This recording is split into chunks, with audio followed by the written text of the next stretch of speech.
Hi guys, how's everyone doing? And welcome back to another episode of the MSFDN Unfiltered podcast. Now, obviously, before we get started, I just wanted to say that I hope you guys are enjoying the podcast. Everything that we've been talking about, I didn't think it would be as enjoyable, impactful, or as informative as it has been so far. And I actually see myself enjoying this a lot more than I thought I would. And I just hope you guys are enjoying it. Keep that energy going for the next few episodes that we got going on. But so obviously, again, like I said before, I'm assuming everyone here has watched this or does know what it is.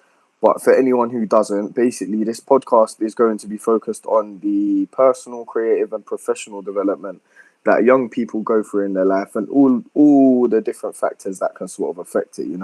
So that's basically it in a nutshell. Basically, I want to outline two things just before we get started as well. I just want to say, basically, if it is possible, while someone's speaking, to just be on mute to reduce any feedback issues. And on top of that, if you do have a question or you just want to say something you want to add, use the raise hand button at the bottom of the screen, or just send a little message at the bottom right of the screen where the speech bubble thing is. And yeah, we can keep the conversation rolling. But I think that's enough of that. Let's get down to the discussion. Okay, so today's episode is going to be based solely around the impact that a young person's environment can have on them having a successful future. Now, because of this, it is something that is going to be about all different factors: poverty, violence, education systems, lack of diversity, and so on. To start today's episode off, though, what do you think is one of the core reasons why a young person's environment can affect their future? I think, obviously, this is a good question to start it off with, because not only are we basically looking at what are the factors that can affect a young person growing up in that particular societies, it's important to remember the impact that even a little thing can have. Like, say, for example, if I grew up between the ages of 5 to 10 in an estate or an area that didn't have a lot of money or didn't see much in regards to how it can benefit that youth, then those character traits that he will gain in that worse place longevity will kick in. Like, these things will affect him for a long period of time. So really what it is as well is, like, what kind of things, to me personally, the worst thing that can happen is being brought up in an area where it's so poor that there's just no aspirations. The community don't have none. You don't have none. The older people you see don't have any. That's one of the worst things, I think, personally. What do you guys reckon? I think really what you said, but I feel like it's hard for young people growing up in places like that because they haven't got much opportunities and things like that, and it gets difficult to, I don't know, get jobs and get into careers. If it's a place where, like you said, there's no aspirations or anything like that, it makes their life harder to kind of get going. Exactly. Like, it's, for me, it's sort of a thing where, right, if you bring someone up in an area where, the cash flow and the economy there is quite good, then obviously they're going to be more accustomed to seeing things that are probably better for them and incite a better lifestyle. But you bring someone up in an area like Southeast London, like where I'm from, it's obviously going to be completely different, because the only thing you're seeing is a Molly's chicken and chip shop. Or even deeper than that, the people who you see are only going to expect to see that. Do you know what I mean? They don't have any aspirations higher than what their surroundings are, in my opinion. But still, what do you think, man? Hi everyone. So, actually, the way you're speaking is as if we're living in a rich country when we're not, to be honest. Because I live in three different countries. Yeah, two European and one Middle Eastern.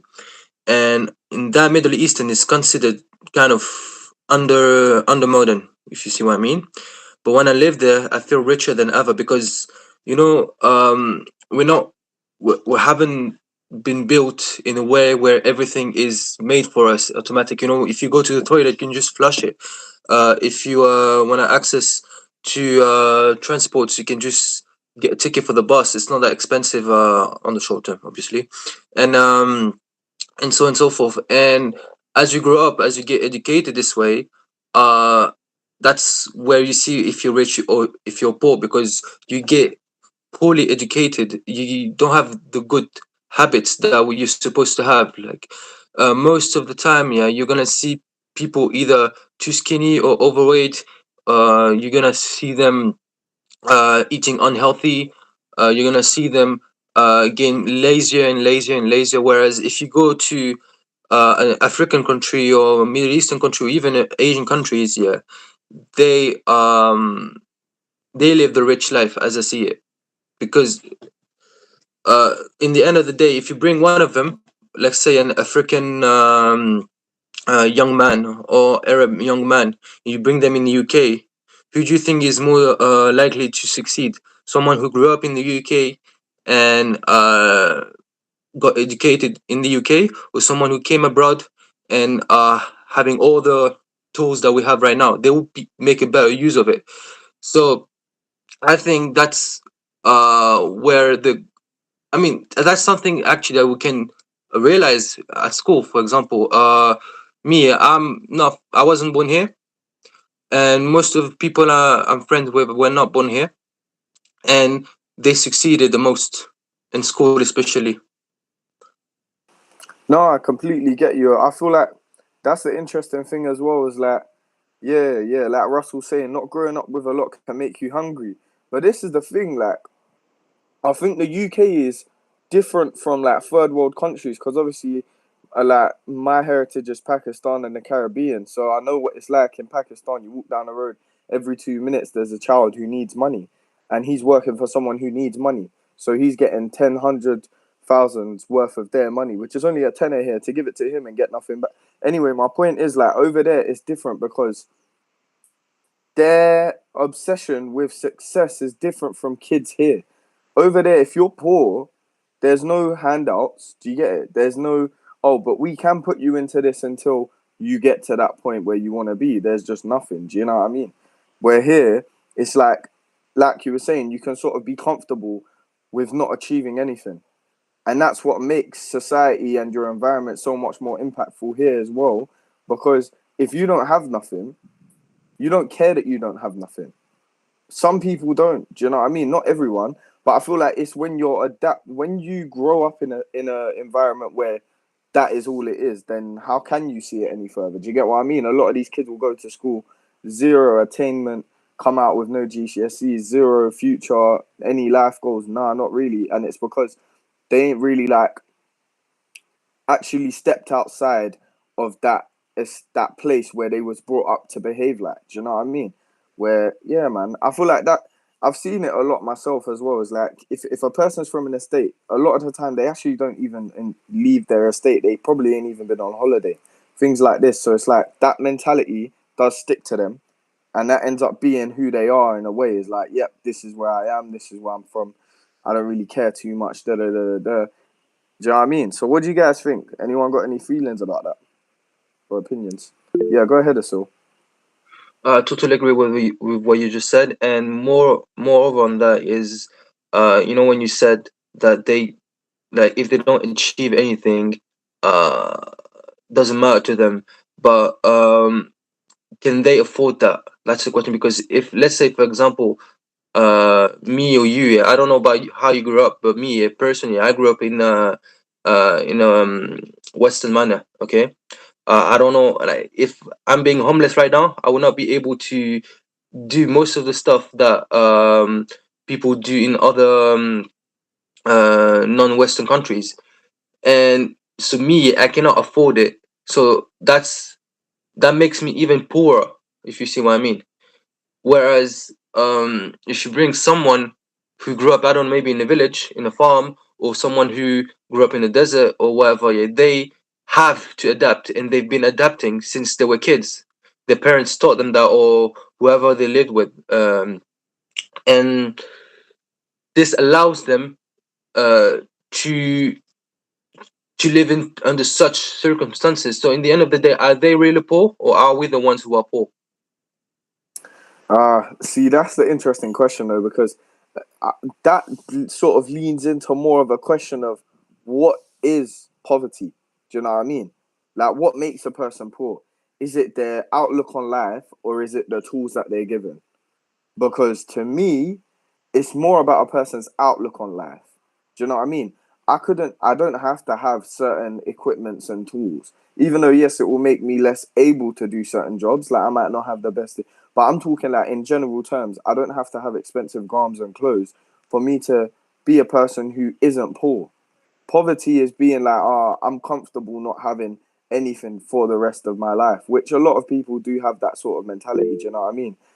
Yeah, Cheyenne, I have a feeling I know what you're gonna say, and I'm gonna mention the question in the chat. It says, "Do you push to become your parents' version of success or more? What was your parents' version of success?" Now, Cheyenne, actually, go on, answer that. Do you mean like if your parents are kind of in a certain situation, then are you going to follow in their footsteps? Is that what you mean? Yeah, kind of like, say for example, if your parent had a vision of you being this, are you gonna be that, or are you? Do you know what I mean? Like, No, I believe everyone's their own person. I mean that some people's mums, like they could have really big issues or something like that, or they could have something wrong with them so they can't work or anything like that. So what's that to say that maybe I can't work or that person can't work? Like if my obviously if my mum was poor, then that, to be honest, I think that'd give me more of a push to want to actually do something with myself and not be in the same situation, because it would be hard to see my mum in that situation, if you know what I mean. So if anything, I don't know what everyone else thinks, but if anything, feel like it would push me in more of a direction to kind of want to not be poor. No, I get you. I get you. I understand why you would say that because, like, if you if you look at a person like your parent, who is someone who arguably everyone would love the most in their own life, respectively, and you see that they aren't as successful as you'd even think that they would want to be. Like, say, long story short, they're poor or they are dealing with poverty. You're not gonna want to sit there and be like, yeah, that's cool. That's my limit in life, because you'd want more for them. Do you know what I mean? Like, I know when I grow up, I would love to be able to help my family in any way I can. And so it's like, yeah. But I think it's more of a question of, do you sort of have like do you have an incentive that your parents have sort of pushed out for you to be that, right? You need to go down this path. You know what I mean? And so I feel like for me, somewhat yeah, but somewhat no. Do you know what I mean? Because obviously, I think it depends on the parent. Like, my dad was very much like that, but then my mum is always about, if you do something, do it because you want to, kind of thing. And so obviously, the version of success with parents can always be different. And I think, like Sham was saying, there has to be a form of independence there. Even though some might just want to please their parents, go get this uni law degree or whatever, there is a line of right. So where do you find your own future? And I think that's also a thought to think about. Shine, go ahead. I was just gonna say, I think that some, like you said, some parents are different. My mum's not, I wouldn't say pushy, like she doesn't push me in any sort of direction. But I know what you mean by, like, some people's parents might be like, well, you need to be a doctor, or you need to grow up and be a nurse or something like that. But I feel like that makes people not want it as much. And if they want a job, like maybe if they want to do something more creative, like, I don't know, be a singer or something like that. Um, if they want to do something like that, then they're gonna feel as though they can't, because their mum and dads are like, right, no, you need to be a nurse, you need to be this. If you're not gonna be that, I'm gonna be disappointed. So that doesn't help in any way. Yeah, no, I get you. Like I said, I feel like you got to find a balance of, right, well, you might think that this is good to do, but you have your own path as well. Do you know what I mean? So I think it's always about a balance with things like that. Still, go ahead. So actually, I was just wanted to reflect on what MSFDN main account said on the chat. So it was saying, what is poverty and what does it mean? And says, I'll just quickly say, poverty is about not having enough money to meet basic needs, including food, clothing, and shelter. And it's more than that. It's often described in this way. So poverty is hunger, poverty is lack of shelter, opportunity, and change, and or change. So when I read that, it reminds me like, how do we like, if you reflect on that, how do you consider someone poor? Because if it's a lack of opportunity, then in this country you cannot be poor. Like, it's impossible for you to be poor. It's more of what you're able to do with the opportunities that you have in your within your hands. So someone who really is, let's say, homeless. I'm not gonna say everyone, yeah, but like a lot of the homeless people, yeah, if they're homeless, it's because they're not seizing opportunities. They don't thrive for change. They've given up. A lot of them. I'm not saying all of them. Some, I can understand the situation, obviously. And whereas other homeless people, you can see them. You can see stories online, like how they went from nothing to everything. They have everything in life, just because this country allows it. It allows it. Like, yeah, there's no excuses. And like, in the end of the day, can we really be poor? For most cases in this country, at least. And I really don't think so, because we have everything here. Yeah, no, I get your point. I just think sometimes we have to look beyond what a person actually can have. Do you know what I mean? Instead, think about when we're talking about poverty being opportunity, someone has to believe they have the opportunity to do something as well. Do you know what I mean? And their form of society could be one that genuinely does stunt all of that belief, like just sniffs out that entire flame of hope. As in, you could be from one block or area or estate in London, anywhere in London, and if that one area has a single mentality of violence or, lack of mobility or lack of change, then that person, even though they could have decent money, even though they could be going to a decent school, will genuinely believe, right, this place ain't made for me, da da da da da. You know what I mean? And then their opportunity is snuffed out genuinely because of someone's belief that something can't be changed. And there are, obviously, in everyone's societies there are problems, and that's why poverty is there.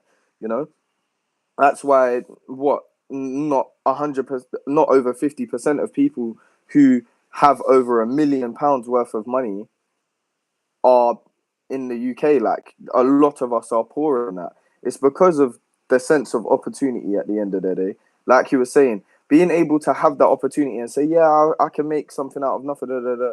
Like, in the UK, we're very good for the fact that even though you don't have money, you will still have money somehow.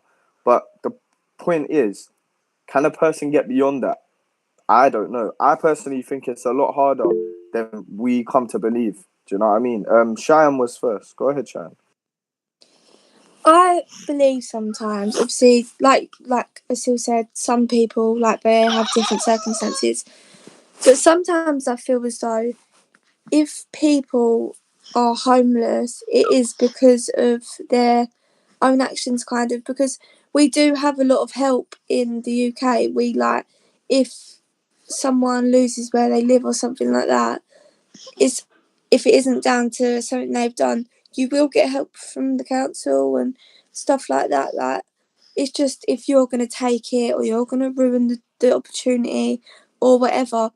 So I have a lot of homeless people around where I live, but then I've been told that sometimes they get up and they sit there, they beg for money, then get up and go home to their nice warm houses. It's hard to actually see who is actually having a hard time and who's not, because a lot of these homeless people do actually have homes, and unfortunately they're just like maybe addicted to drugs or addicted to alcohol or something like that. So a lot of the time, really, really poor people it's because there is a reason for it, if you know what I mean. Yeah, I get you exactly, and I think it leads back to how I sort of ended what I said before. Of it's not about a person physically having the opportunity or not physically having it. The UK is good like that. Even though you are from a poverty-stricken area financially, the opportunities are there to, like excel, find a career, find something you're good at. Like I was saying, it's deeper than that. You know what I mean? If you walk outside of your estate and you see violence, or you see certain situations, or you see certain lack of etc. etc., of course that's gonna have an effect on your brain where you're like, okay, yeah, this is it basically. Do you know what I mean? And just because you have the opportunity doesn't mean you'll take it. We all have opportunities in this world, and in my opinion, if you're in a lot more of a poverty stricken situation, it's gonna be harder for you to see them. Asil, go ahead. Referring to what Shine was saying, like a lot of them, and what you were saying actually as well, a lot of them, they like junkies. A lot of them, they're dependent from something that refrains them from uh moving on to a better situation. Some of them actually found comfort into what they've become. Some of them, and while some of them also are having a hard time, and it's hard to determine if they really are homeless or if they want to be homeless, and like Karen said, what gets them there in the first place. And like it comes back to what I was saying earlier, where it's the way we live. Yeah, like you're gonna have the best parents and the best education from them, but you also get affected from your surroundings. You get affected by the lifestyle of a specific country, the culture, and etc. etc. And that's where I think a lot of us are poor, uh, because again we cannot we have the tools but we do not know how to use them. Everything is fresh made for us. Hey, if you want to cook pasta, you don't have to make the pasta itself. You don't have to make a fire. You have everything ready for yourself. And that's something that we lack. And that's also why, like, it's since it's hard to determine, what I usually do, like when I see someone who's homeless, I would never give them money. I would give them something to eat. I would give them something to cover themselves with, and I see how they act upon that. And sometimes, uh I come to the conclusion that they really need help, but that's where. And most of the other time, they just sometimes they even refuse the food. Yeah, showing that they probably, like, they don't like it, so they have the the luxury of choosing, if you see what I mean. 100%. You know what? I want to sort of talk about the whole idea of what got them there in the first place, because one time during 2019 or 2020, I was going to my local shop, and I noticed that it was like all taped off, police tape, and I was confused. So I went there the next day and I spoke to my local shopkeeper. I said, "Boss, like, what actually just happened? Like, is everything all right? Did something happen in here?" He said, "No, no, no, not in here. It happened outside." And I said, "Okay, so what happened?" He basically told me the whole story. He said that a man who had a wife and a beautiful daughter, 5-year-old daughter, and a wife he'd been married to for 10 years. I think he got let go by work during COVID-19. Just completely let go. Like, they fired him on the spot because they couldn't keep so many people. And it was a job that apparently the guy had for a long time. He was making good money off of it. So he wasn't poor. Do you know what I mean? But that one act caused a lot of poverty, in that it caused a lot of strain and stress because he lost his job. And as soon as he lost that job, his wife said, "Oh, no, I can't handle this. I've got to leave. I'm taking a kid." And they left him, and he committed suicide because of that. Do you know what I mean? So it's like sometimes you have to think, when it comes down to the cause, it could just be one thing, one denial, one act of unkindness, one act of belittling, and it could turn someone's world upside down so much they actually don't see a way out, which is saddening. You know what I mean? Sharon, go ahead. I completely agree with you because I mean I've spoke to some people that who are in a bad situation and stuff like that. Like when I do see someone who's homeless, I mean I probably shouldn't, but I do give them like change and stuff. And like I'll stand there and I'll talk to them about like, oh, are you alright and stuff like that, and they'll tell me some stories, and it could be something so little as in like obviously it's the most saddest thing ever, like their mum's passed away or something like that, and their whole life is just turned upside down, like you said. It could be anything so little, like literally, and I think that is something on mental health, to be honest. I think maybe something happens and they can't actually control the way they feel.